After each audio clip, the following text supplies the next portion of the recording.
Oi, oi, oi, oi, bom dia, bom dia, bom dia, bom dia, bom dia. E aí, pessoal? Como é que vocês estão? Bem? Fale pra mim, conversa comigo.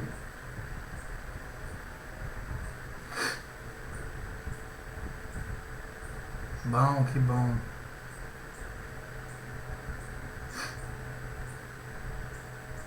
Bom dia, Rian. Bom dia, Rick. Vamos entrando aí, pessoal.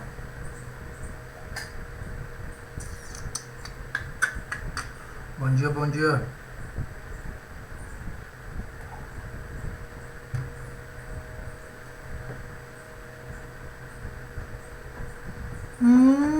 Olha só.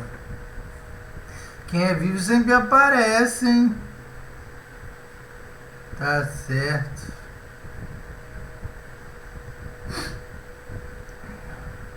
Rapaz, tá sumido, hein?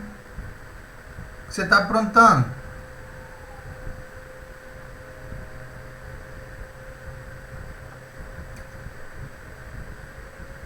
Tá ficando em casa não, doido? Tem que ficar em casa, hein? Viajou? Tá. Tá bom então. Vai tá ficando em casa, tá ficando no repouso, tudo certinho? Se tiver, tá bom. É isso aí. Gente, bom dia mais uma vez. Só pra gente recapitular, lembrar o que a gente falou até agora. Calma aí. Ai, peguei o café e esqueci de botar açúcar. Vamos lá. A gente falou, começamos a falar dos vegetais. E aí a gente viu a estrutura padrão dos vegetais. Depois dessa estrutura padrão, a gente viu que nem todos são bem assim. Aí a gente viu as briófitas, a gente viu as pteridófitas, a gente viu as gimnospermas e a gente viu as angiospermas. Na nossa aula de hoje, qual é o esquema? A gente vai falar basicamente sobre flor e fruto, que eu sei que vocês já estão cientes, já estão cansados de saber, já aprenderam tudo. Flor e fruto são características de qual tipo de planta? Escreve no chat para mim, eu quero ver. Calma aí, esperar o delayzinho da live. Qual característica de planta? Briófita? Pteridófita? Gimnosperma ou angiosperma? Briófita? Certeza? Angiosperma? Certo? Olha, rapaz. Tem certeza que é angiosperma? Então, quem falou angiosperma acertou. Mas vamos lá. Por que a gente vai falar mais especificamente sobre as características das angiospermas? Porque, como a gente já disse na outra aula, as angiospermas... Nossa, meu olho tá ficando estranho, véio, com essa luz. As angiospermas... Parece que tá inchado que eu tomei um soco. Mas enfim. As angiospermas são as plantas, na maioria das plantas que existem são angiospermas. E são as plantas mais úteis para o ser humano. O ser humano, com todo o seu egoísmo, estuda o que é mais útil para ele. O ser humano não estuda só para estudar. Você acha? Vocês estão aí na escola estudando só para estudar? Não. Vocês estão estudando para ter uma carreira, para ter uma profissão, para ter um bom trabalho, constituir uma família, aí vai. Enfim. Então a gente estuda as... O olho está um pouco inchado, assim. Desculpa, eu me devaguei. Mas vamos lá. A gente estuda as angiospermas mais a fundo. E aí a gente vai entrar agora nas angiospermas.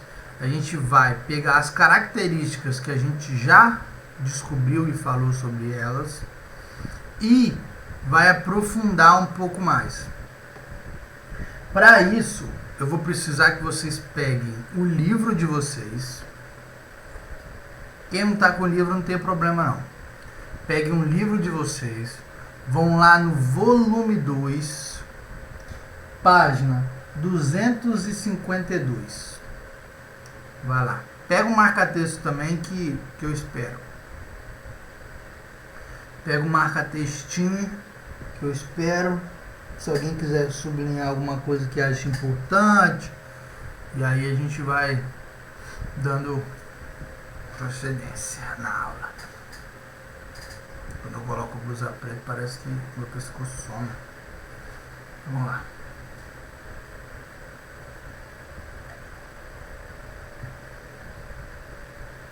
Quem perguntou aqui.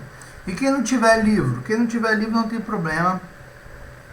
Porque a escola, junto com a editora do livro, disponibilizou os livros online para nós. E aí, o professor que vos fala pegou as partes mais importantes do livro, tudo. Foi recortando e fiz uma super apresentação de PowerPoint para colocar para vocês e a gente se entendendo. Com imagem, algumas coisas para a gente ler junto e a gente vai se entendendo. Tranquilo? Então deixa eu mudar a tela.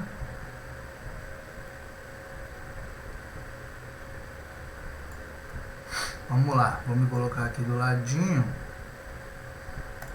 E agora a gente vai ver, calma que o de vocês está aqui.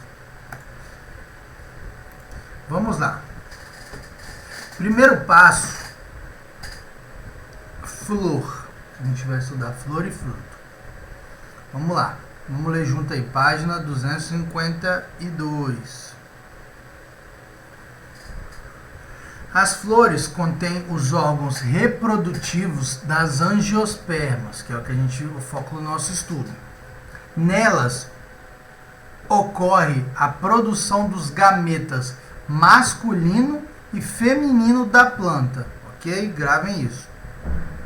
Em algumas espécies, uma mesma flor produz ambos os gametas, masculino e feminino, sendo chamado hermafrodita. Igual existem seres humanos hermafroditas também, é um pouco raro, mas existe um ser humano que tem ambos os sexos na mesma pessoa. Já em outras espécies, os gametas são produzidos em flores separadas.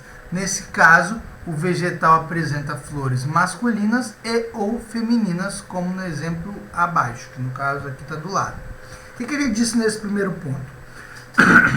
Que existem plantas que possuem flores hermafroditas, que a gente vai ver, que tem o órgão masculino e feminino na mesma flor.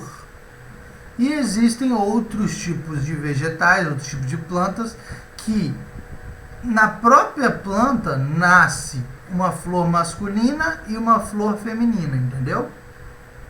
E pode acontecer também até em plantas...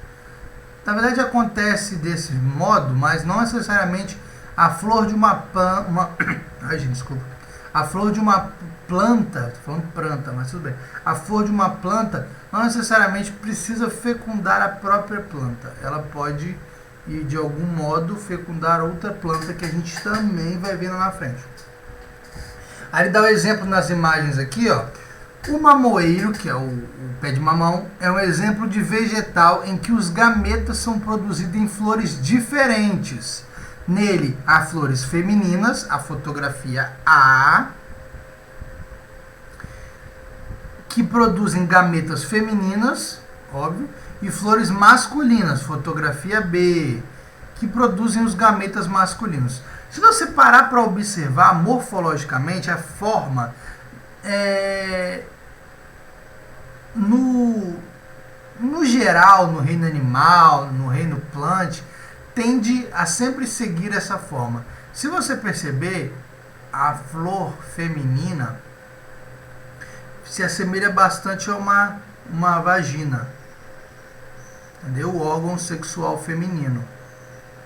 Você vê aqui, ela tem umas entrâncias e tudo, e a flor masculina se assemelha a um pênis, o órgão reprodutor masculino. Vocês já estudaram isso, vocês têm maturidade suficiente para saber disso.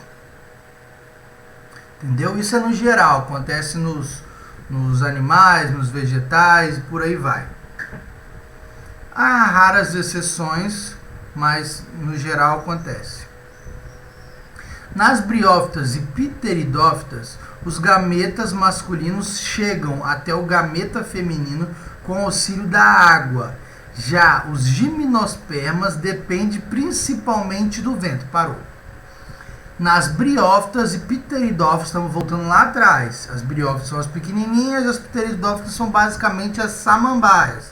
Os gametas masculinos chegam até o gameta feminino com auxílio da água, ou seja, precisa de uma chuva, de uma correnteza, de uma nascente, alguma coisa para carregar esses gametas. Lembrando que gameta não é o órgão reprodutor, igual a gente vê aqui em cima. Gameta é como se, trazendo de novo para o ser humano, é como se fosse o espermatozoide do homem e o óvulo da mulher, entendeu? Gameta masculino, espermatozoide, gameta feminino. Desculpa, o WhatsApp está aberto. O gameta feminino, o óvulo. Mas vamos lá. Isso nas briófitas e pteridófitas depende da água. As gimnospermas dependem principalmente do vento, que a gente conversou na outra aula, que é a aerocoria, que é basicamente aquelas as angiospermas, que são as sementes, as gimnospermas, que são as sementes peladas, que elas dependem do vento, que até vocês falaram que quando bate o vento, você olha assim para os pinheiros, elas descem rodando assim com o vento, exatamente. Já as angiospermas geralmente depende de animais para que ocorra o encontro entre os gametas. Esses animais são chamados polinizadores. A gente começou a falar disso, mas vamos lá. E transportam os grãos de pólen de uma flor para outra. Aqui nesse caso aqui, a gente tem a abelha. Mas isso pode ocorrer com abelhas, borboletas, morcegos, até formigas. Pode ocorrer vários tipos de animais polinizadores, o beija-flor, entendeu? Que eles vão numa planta atrás do néctar dessa planta, e a planta, inclusive o néctar da planta, não serve para nada para a planta, serve única e exclusivamente para chamar esses animais, para que esses animais, foi uma adaptação que as plantas tiveram, única e exclusivamente para chamar esses animais, para que esses animais vão até essas plantas e aí se surgem de pólen, e aí quando elas forem até outras flores, elas carregam o pólen de uma flor para outra e acaba levando o pólen de uma flor masculina para uma flor feminina, causando assim a fecundação, e a fecundação gera frutos, igual no ser humano, que o fruto, no caso, o ser humano é um filho, aqui é um fruto mesmo. Mas vamos lá. Essa parte aqui, só para a gente entrar em consenso, deixa eu ver o chat aqui rapidinho. Certo, vou deixar meu celular aqui para poder ler o chat, caso vocês tenham algum tipo de dúvida. Tá bom? Qualquer dúvida pode perguntar, gente, vocês estão muito calados. Vamos que vamos. Essa primeira parte, vamos lá, vamos conversar antes. eu vou explicar todas as partes de uma flor. As partes reprodutivas, não reprodutivas, mas está tudo numa flor. O que é uma flor? Primeiro, vocês não precisam saber tudo exatamente de uma flor. Calma, calma. Não é que vocês têm obrigação de saber, porque quem vai saber disso é uma pessoa que fez ciências biológicas e ela fez um mestrado em botânica e ela é especializada em flor ou em florescência. Entendeu? Ninguém vai... A gente que está tendo... Vocês têm conhecimento geral de matemática, português, história, ciências e por aí vai. Vocês não vão conseguir gravar, decorar que seja isso daqui. Mas, no mesmo ponto que eu estou falando isso, é interessante a gente saber que isso existe. Então, é por isso que é interessante a gente ouvir, entender e analisar isso, entrar na nossa cabeça. Porque a gente não é obrigado a gravar, mas a gente é obrigado, como ser humano, vivendo numa sociedade, a saber que isso existe, para a gente não ficar alienado. Mas vamos lá. A gente tem várias partes de uma planta, de uma flor, e a gente começa aqui, ó, now. A produção a flor, portanto, é essencial para a reprodução das angiospermas, que a gente acabou de ver lá. Agora, vamos conhecer a estrutura de uma flor hermafrodita. Essa daqui é que tem os dois sexos em uma única flor. Vamos lá. A produção dos gametas femininos ocorre no gineceu, que é formado por um ou mais carpelos. Calma que a gente vai chegar lá, vamos ver todos eles. Cada carpelo é formado por um ovário. O ovário fica aqui, o A. Estilete, sim, esse nome mesmo. Estilete, o B. E estigma, C. O ovário contém o óvulo, D. Cadê o D? Aqui, o óvulo, dentro. Onde ocorre a formação do gameta feminino, chamado oosfera. Tranquilo? Que é o E. Aqui, ó, feminino aqui dentro. Dentro do óvulo. Igual no ser humano. Gente, é muito parecido. Por incrível que pareça, é igual, é diferente, mas é igual. O estilete une o ovário ao estigma, estruturas na qual ocorre a deposição de grãos de pólen. Tranquilo? Vamos lá. Os gametas masculinos são produzidos no androceu, que é formado por um conjunto de estames. Calma aí, não precisa se desesperar. Cada estame é formado por uma antera. Isso aqui, essas partes de fora. A parte que a gente mais vê na flor, quando a gente vê uma flor, a gente vê as anteras e a gente vê o estigma. Se ela for masculina, a gente vai ver o estigma. Mas as anteras a gente costuma ver sempre. Voltando, no qual ocorre a formação dos grãos de pólen. Por isso que eu falei que o que a gente mais vê, os grãos de pólen ficam aqui, ó. A gente vê muito naquela azaleia, que tem aqueles estigmazinhos para fora, aquele monte de pólen. Mas vamos lá. E por um filete, o G. Tranquilo? Antera é essa parte que vai ficar o pólen e o filete é o que segura ele. Cada coisa tem um nome.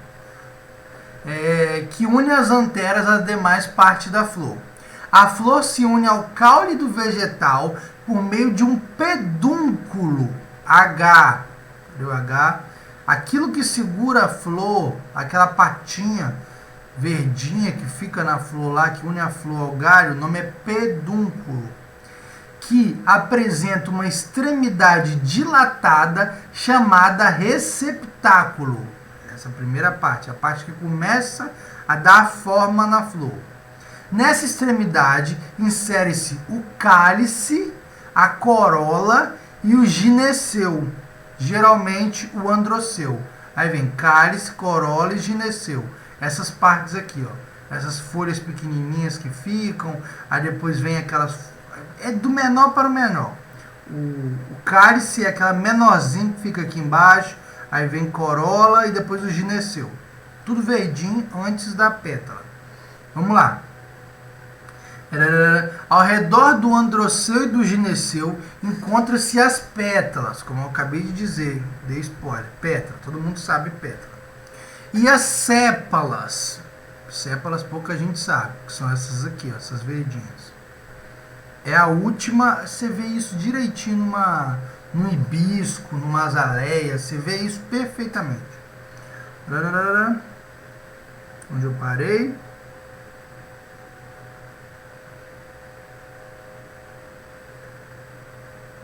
O conjunto de pétalas é chamado de corola, já o conjunto de sépalas é chamado de cálice. A corola e o cálice atuam na proteção do gineceu e do androceu.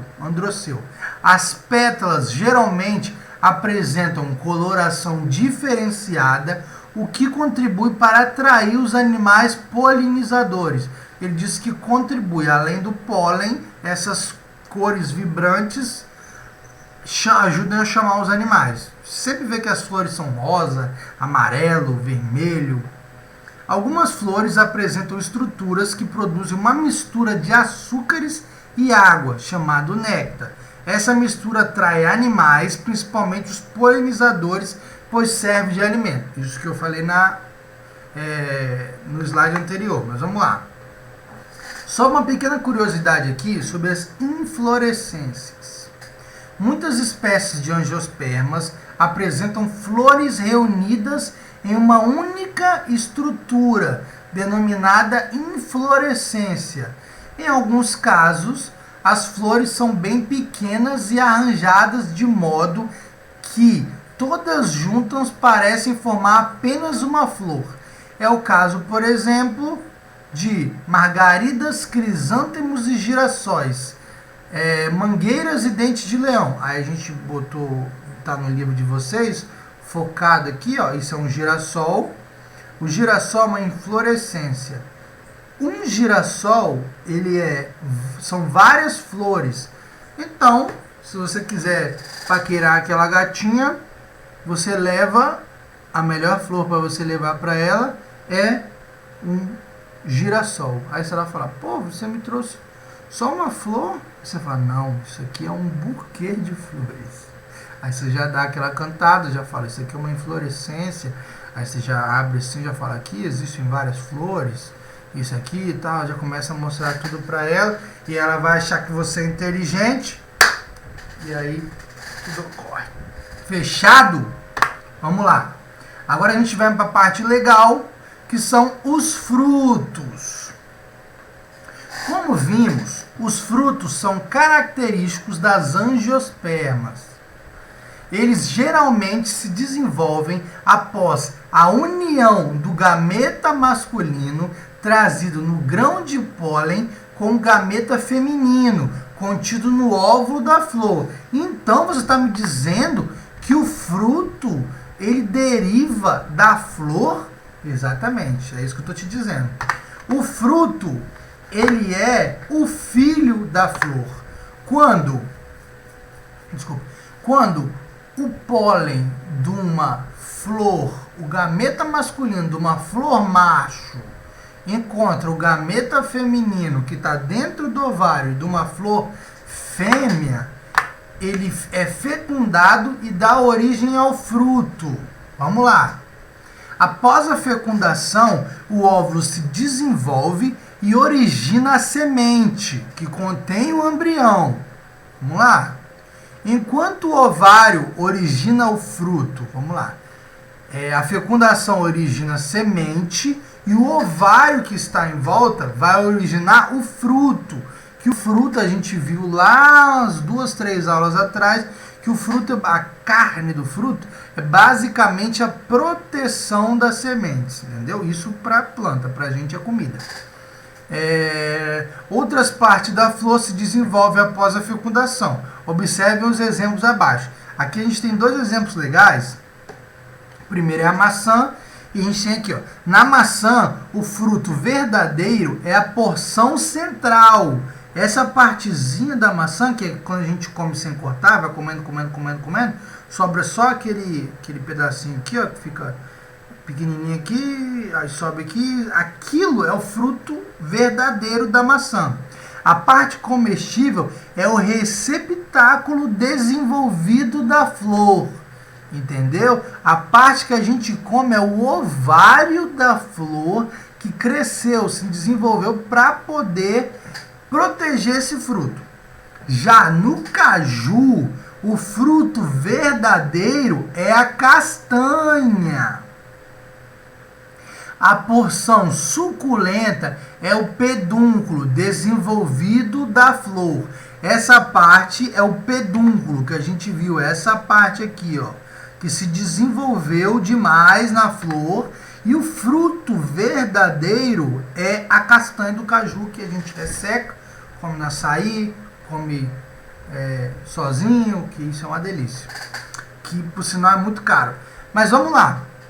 Só para deixar claro, a gente falou fruto, fruto, fruto. A gente falou que isso é o fruto, isso é o fruto. Mas você fala, professor, então eu posso chegar no supermercado e falar, eu quero 1 quilo desse fruto aí, dessa fruta de caju?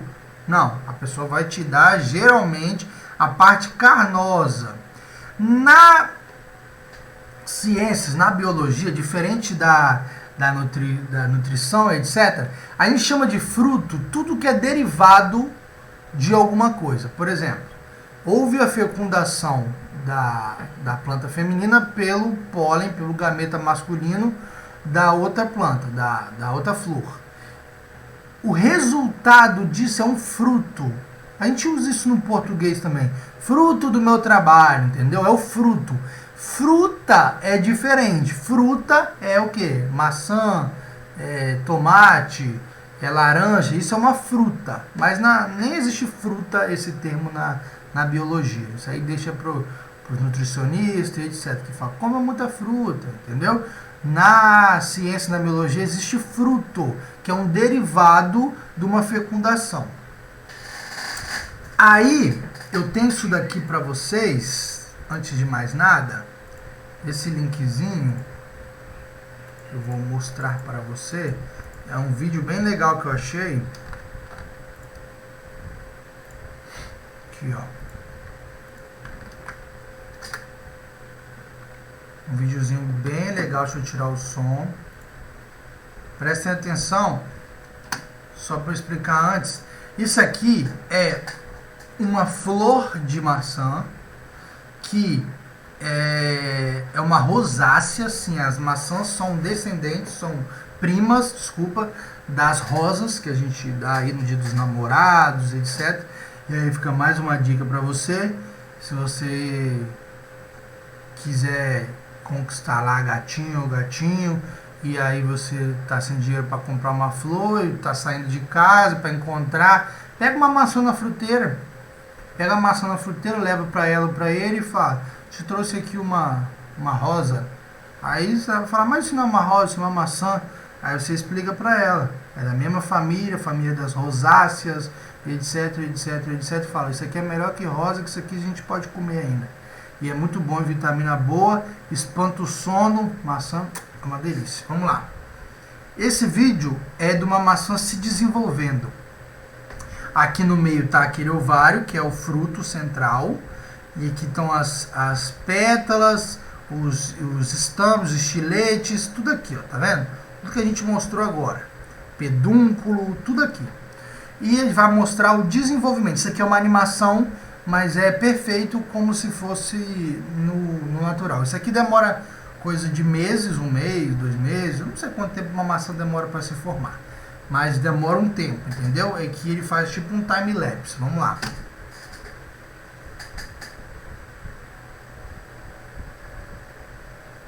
Olha lá. A planta vai absorvendo, ela não perde nada. A planta não perde esse nutriente que ela usou para fazer a pétala. Ela reabsorve esse nutriente para a formação do fruto. Se ela simplesmente deixasse cair essa pétala, ela perderia todo o nutriente que ela usou para formar essa pétala, que foi importante um dia, mas ela reabsorve esse nutriente para ajudar na formação do fruto. Seca, aí chega a cair ao chão,